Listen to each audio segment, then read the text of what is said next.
Hello everyone. आज के video में हम लोग देखेंगे कि जो लिविंग ऑर्गेनिज्म दो तरह के होते हैं, जिसमें एक तो आपका वैसा लिविंग ऑर्गेनिज्म जो खुद भोजन बनाता है और दूसरे जो होते हैं वो दूसरे पे डिपेंडेंट होते हैं। यानी कि two type of living organism आपको प्रेजेंट होते हैं। एक जो खुद अपना भोजन बना रहा है और दूसरा जो दूसरे पे भोजन के लिए डिपेंड होता है। तो जो फर्स्ट टाइप होते हैं जो अपना भोजन खुद बनाते हैं उनको बोलते हैं हम लोग ऑटोट्रॉफ्स। एक टर्म आता है ऑटोट्रॉफ्स।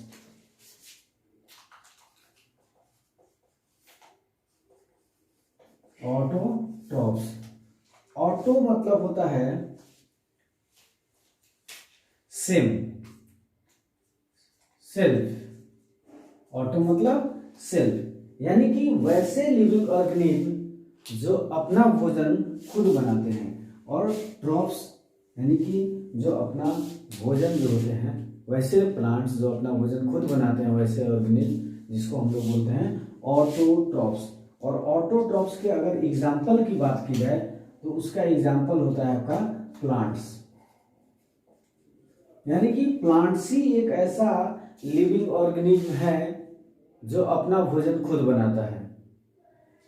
एक बैक्टीरिया भी है जो फोटोसिंथेसिस तो नहीं बट कीमोसिंथेसिस करता है, केमिकल एनर्जी का यूज करके अपना भोजन बनाता है। वो ऑटोट्रॉफ्स का ही टाइप है, ऑटोट्रॉफ्स के अंतर्गत ही आएगा, लेकिन वो केमिकल एनर्जी का यूज करता है, इसलिए हम लोग उसको बोलते हैं कीमोट्रॉपिज्म या कीमोट्रॉप्स। लेकिन हम यहां बात करेंगे किसके बारे में?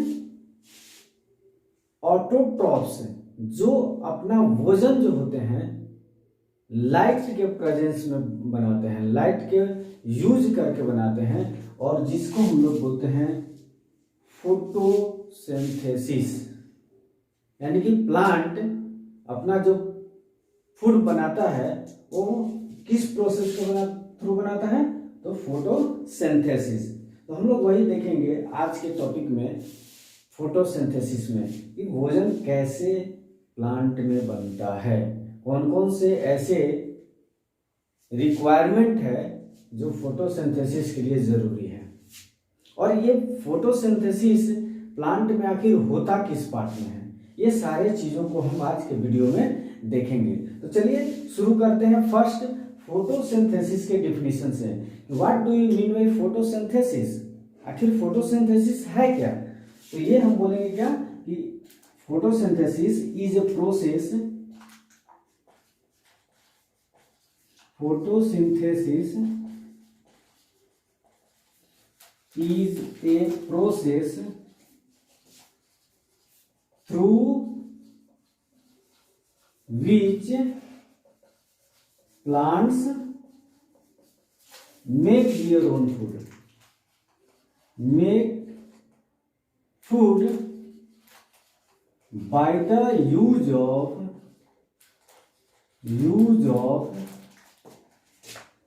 CO2, H2O, sunlight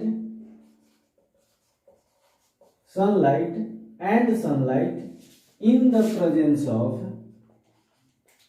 the presence of chlorophyll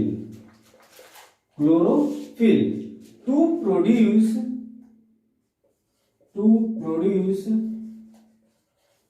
glucose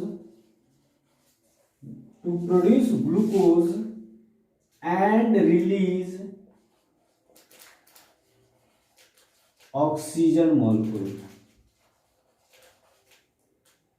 into atmosphere। ये आपका क्या हुआ? फोटोसिंथेसिस, जिसमें प्लांट जो है कार्बन डाइऑक्साइड, वाटर और सनलाइट का यूज करके, कार्बन डाइऑक्साइड, वाटर और सनलाइट का यूज करके किसके प्रेजेंस में? तो क्लोरोफिल के प्रेजेंस में आपका क्या बनाता है? ग्लूकोज मॉलिक्यूल बनाता है। और इस प्रोसेस में ऑक्सीजन मॉलिक्यूल जो होता है वो एटमॉस्फेयर में रिलीज होता है। तो ये जो पॉइंट है बहुत ही इंपॉर्टेंट है कि ऑक्सीजन मॉलिक्यूल एटमॉस्फेयर में किस नेचुरल प्रोसेस के थ्रू रिलीज होता है। तब आंसर क्या होगा आपका? Photosynthesis. Photosynthesis is the natural process through which oxygen molecule release in the atmosphere. Now this is the definition of the photosynthesis, यानी कि प्रकाश संश्लेषण एक ऐसा प्रोसेस है जिसमें पौधे जो होते हैं कार्बन डाइऑक्साइड, जल, सनलाइट का यूज करके क्लोरोफिल के प्रेजेंस में ग्लूकोज मॉलिक्यूल बनाता है और ऑक्सीजन को एटमॉस्फेयर में रिलीज करता है। अगर बात करें हम इसके केमिकल रिएक्शन की, तो इसका केमिकल रिएक्शन जो होता है, जैसे जो चीज इसकी रिक्वायरमेंट है, किसके क्या रिक्वायरमेंट है? CO2 प्लस H2O रिएक्ट करेगा, बनाएगा क्या? Glucose molecule plus oxygen molecule क्या होगा? रिलीज होगा एटमॉस्फेयर में। तो ये आपका क्या हुआ? Chemical reaction of photosynthesis. लेकिन किसके प्रेजेंस में? तो यहां पे हम लोग लिखेंगे क्लोरोफिल, क्लोरोफिल एंड सनलाइट। ये आपका क्या हुआ? Chemical reaction of photosynthesis. अब बात आती है कि केमिकल रिएक्शन हम लिखे तो क्या वो केमिकल रिएक्शन बैलेंस है? क्या जितना इधर ऑक्सीजन कार्बन मॉलिक्यूल है इधर भी उतना ही कार्बन मॉलिक्यूल है? क्या यहाँ जितना ऑक्सीजन मॉलिक्यूल है यहाँ भी ऑक्सीजन मॉलिक्यूल उतना ही है? हम इसको ग्लूकोज को फॉर्मूला के रूप में लिखते हैं, तब ज्यादा आपको समझ में आएगी। इसका ग्लूकोज का अगर फॉर्मूला देखें तो क्या होता है? C6H12O6, ये होता है फॉर्मूला। अब देखिए कार्बन का जो मॉलिक्यूल रिएक्शन, ये क्या हुआ? रिएक्टेंट और ये प्रोडक्ट। तो रिएक्टेंट साइड में अगर कार्बन मॉलिक्यूल की संख्या देखी जाए तो ये 1 होता है, 1 है, जबकि यहाँ पे 6 है। तो बैलेंस तो है नहीं। तो इसको बैलेंस करने के लिए बहुत ही सिंपल आपका आइडिया है। अगर फोटोसिंथेसिस का जो रिएक्शन होता है सिर्फ इतना चीज दिया हुआ है, CO2 plus H2O, glucose molecule, oxygen, तब यहाँ पे हम कभी भी ये चीज याद रखिएगा, आप गांठ बांध लीजिए कि कभी भी ग्लूकोज मॉलिक्यूल में हम किसी भी नंबर से मल्टीप्लिकेशन नहीं करते हैं, कभी भी नहीं। अब बची कितनी molecule? Carbon molecule, carbon dioxide, H2O और ऑक्सीजन, यानी कि 3 मॉलिक्यूल्स बचा। तो यहां पे याद रखना है क्या? 666। ग्लूकोज मॉलिक्यूल के अलावे जितना भी यहाँ पे मॉलिक्यूल्स हैं सब में हम क्या करेंगे? 6 से मल्टीप्लाई कर देंगे। 6 H2O एंड 6 ऑक्सीजन। ये आपका केमिकल रिएक्शन जो हुआ फोटोसिंथेसिस का, वो क्या हो गया? बैलेंस। तो देखिए कितना आसान है बैलेंस करना। ग्लूकोज मॉलिक्यूल में कभी भी मल्टीप्लाई हम नहीं करेंगे किसी भी नंबर से। बाकी जो 3 मॉलिक्यूल बचे उन तीनों मॉलिक्यूल में 6 से मल्टीप्लाई कर दीजिए, आपका जो रिएक्शन होगा वो क्या हो जाएगा? बैलेंस हो जाएगा। अब एक और यहाँ पे रिएक्शन दिया होता है बुक्स में, अगर बुक्स में आप देखेंगे तो एक और रिएक्शन होता है, वो होता है CO2 plus H2O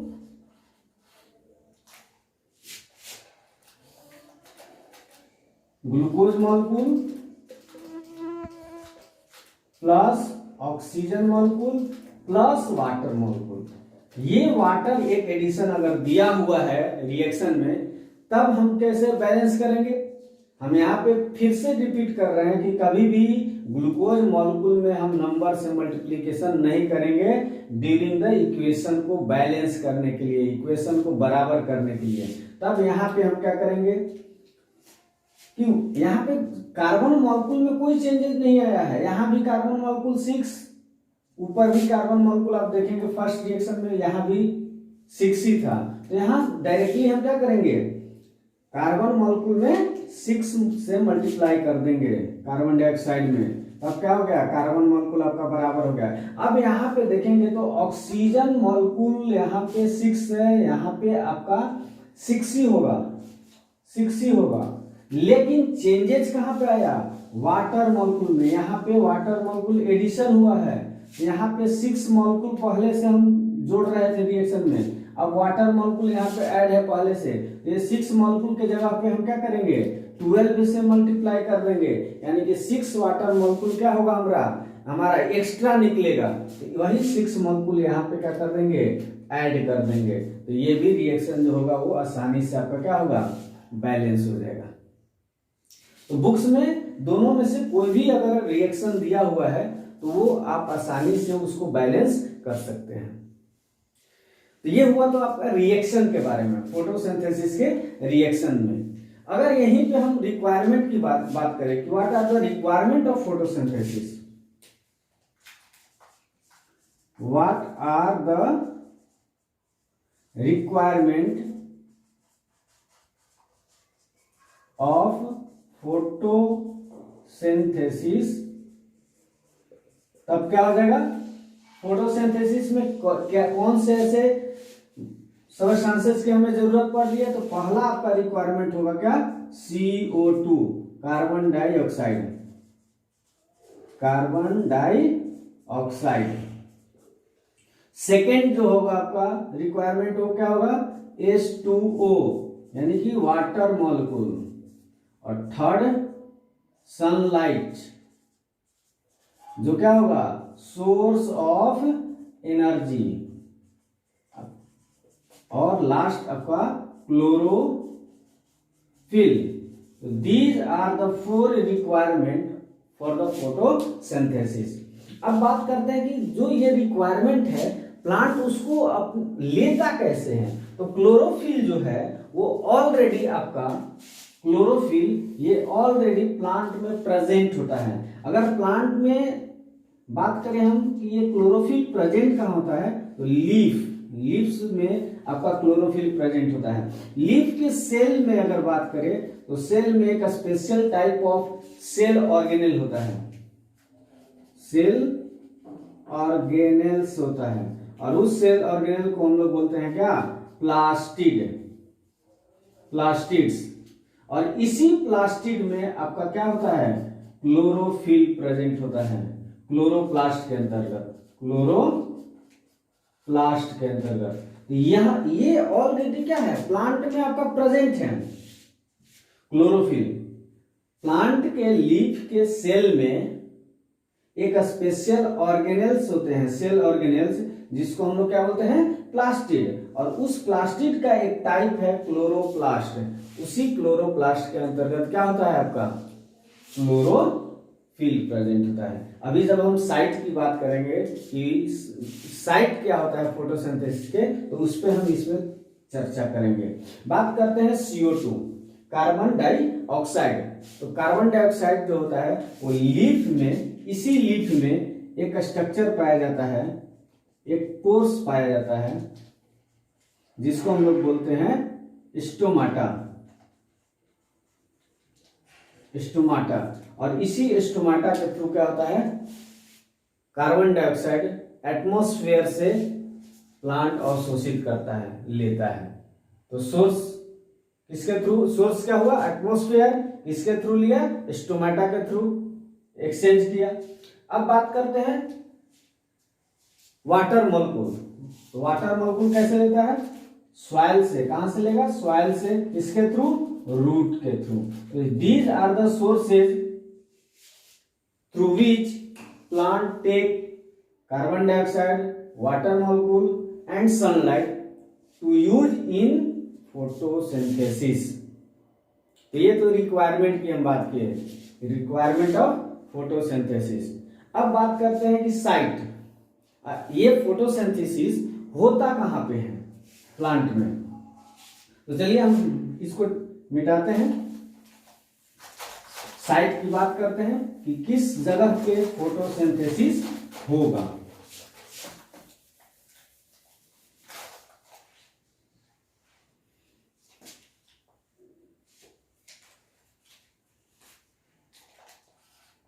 site of photosynthesis यानी कि where photosynthesis will take place. अगर छोटे बच्चों से भी हम लोग पूछे तो उसका जवाब क्या होगा? लिप्स। लिप्स, प्लांट के लिप्स में। लेकिन अगर लिप्स की बात की जाए कि लिप्स में कहा, तब आएगा क्या? लिप में एक स्पेशल टाइप ऑफ टिश्यू पाया जाता है जिसको हम लोग बोलते हैं मीजोफिल टिश्यू। Mesophyll tissue. तो लिप के मीजोफिल टिश्यू के सेल जो होंगे, टिश्यू है तो सेल से बना होगा, तो इसके जो सेल्स होंगे उस सेल में आपका स्पेशल सेल ऑर्गेनेल्स होगा। सेल्स ऑर्गेनेल्स, और उस सेल्स ऑर्गेनेल्स को हम लोग बोलते हैं प्लास्टिड, प्लास्टिड्स। और इसी प्लास्टिड का एक टाइप है क्लोरोप्लास्ट, जिसके अंतर्गत क्या होगा? इसी क्लोरोप्लास्ट में क्लोरोफिल होगा। क्लोरोफिल। देखिए ये आपका सीक्वेंस हुआ। अगर बात करें फोटोसिंथेसिस, लीफ के किस पार्ट टिश्यू में? Mesophyll tissue.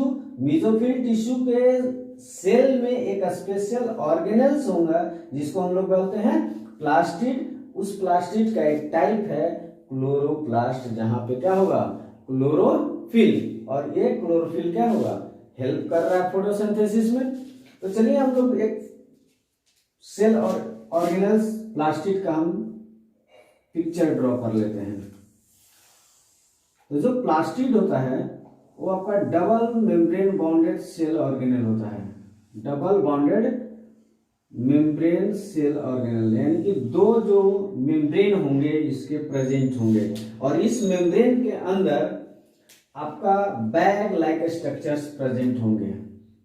Bag like structures present होंगे जो कॉलम में लाइक स्ट्रक्चर से जुड़ा होगा।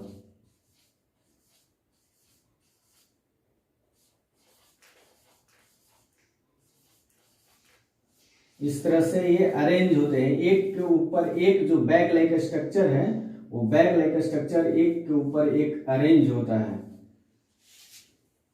और ये एक ऐसा सेल ऑर्गेनेल्स है जिसका अपना खुद का क्या होता है? डीएनए मॉलिक्यूल होता है, खुद का डीएनए मॉलिक्यूल।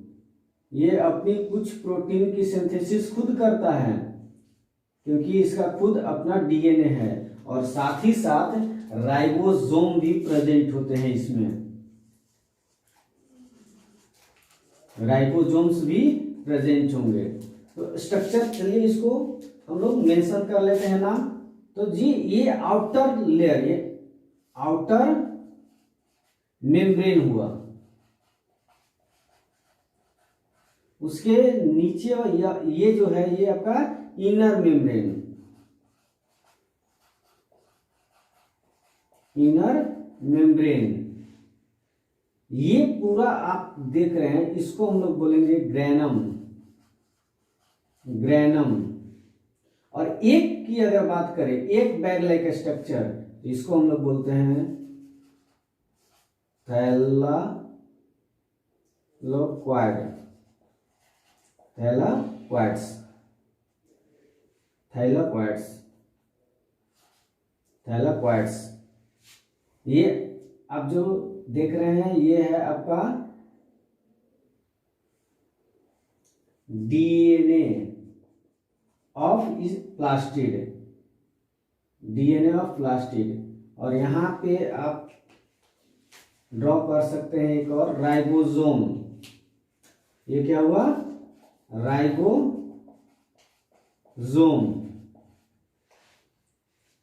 और इसके जो लिक्विड्स होंगे इसको हम लोग बोलते हैं स्ट्रोमा। ये आपका किसका स्ट्रक्चर हुआ? एक प्लास्टिड का, प्लास्टिड का, प्लास्टिड्स। अब देखिए चलिए बात करते हैं इनर और आउटर मेम्ब्रेन, जो उसको उसके अंदर के जो भी कंटेंट है उसको पैक्ड करके रखता है अदर सेल के ऑर्गेनेल्स या लिक्विड से। सेल इस मेम्ब्रेन के अंदर जो लिक्विड प्रेजेंट होगा, लिक्विड पार्टिकल्स जो प्रेजेंट होगा, उसको हम लोग बोलते हैं स्ट्रोमा, लिक्विड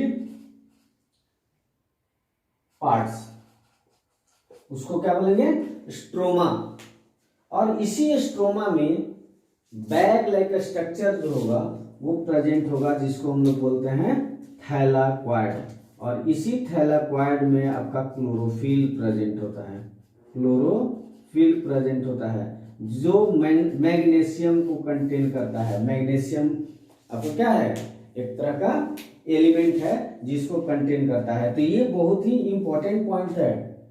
आपके कॉम्पिटिटिव एग्जाम्स जो होते हैं, जनरल कॉम्पिटिटिव एग्जाम, वहां पे ये चीज पूछा जाता है कि कौन सा एलिमेंट जो होते हैं वो आपका प्रेजेंट होता है क्लोरोफिल में, तो उसका आंसर क्या होगा? मैग्नीशियम। तो इसी थैलाक्वाइड मेम्ब्रेन में आपका क्या होता है? फोटोसिंथेसिस का शुरुआत होता है आपका। ये थैलाक्वाइड मेम्ब्रेन जो है, यानी कि बैग लाइक स्ट्रक्चर जो है, एक के ऊपर एक अरेंज होते हैं और एक पिलर लाइक स्ट्रक्चर बनाता है, जिसको हम लोग बोलते हैं ग्रैनम। क्या बोलेंगे? ग्रैनम। अब इसका खुद का डीएनए है, राइबोसोम है, जिसके कारण जो आपका प्लास्टिड होता है ये आपका autonomous, semi autonomous cell organelle होता है। तो ये भी क्वेश्चन आता है कि which cell organelle is called semi autonomous. पूरी तरह से इंडिपेंडेंट नहीं है, दूसरे सेल पे भी डिपेंडेंट है, लेकिन कुछ हद तक अपना जो रिक्वायरमेंट है प्रोटीन का वो खुद बनाता है, इसीलिए इसको सेमी ऑटोनोमल भी बोला जाता है। ये हुआ आपका फोटोसिंथेसिस का डिफिनीशन, उसका रिएक्शन, उसकी रिक्वायरमेंट, कौन कौन से रिक्वायरमेंट है, और फोटोसिंथेसिस किस प्लेस पे होता है, कहां पे होता है। अगले जो वीडियो होगा हमारा, अगला जो वीडियो, उसमें हम लोग देखेंगे कि इस फोटोसिंथेसिस का जो प्रोसेस है कैसे होता है। अभी सिर्फ हम बात किए हैं क्या? उस फोटोसिंथेसिस के डिफिनीशन पे, उसके रिक्वायरमेंट पे, और वो प्लांट के कौन से पार्ट्स में होता है, उसमें से कौन से सेल ऑर्गेनेल इन्वॉल्व होते हैं, उसका अरेंजमेंट क्या होता है, उसको हम लोग देखें। तो that's all about the site, requirement and definition of photosynthesis. Thank you.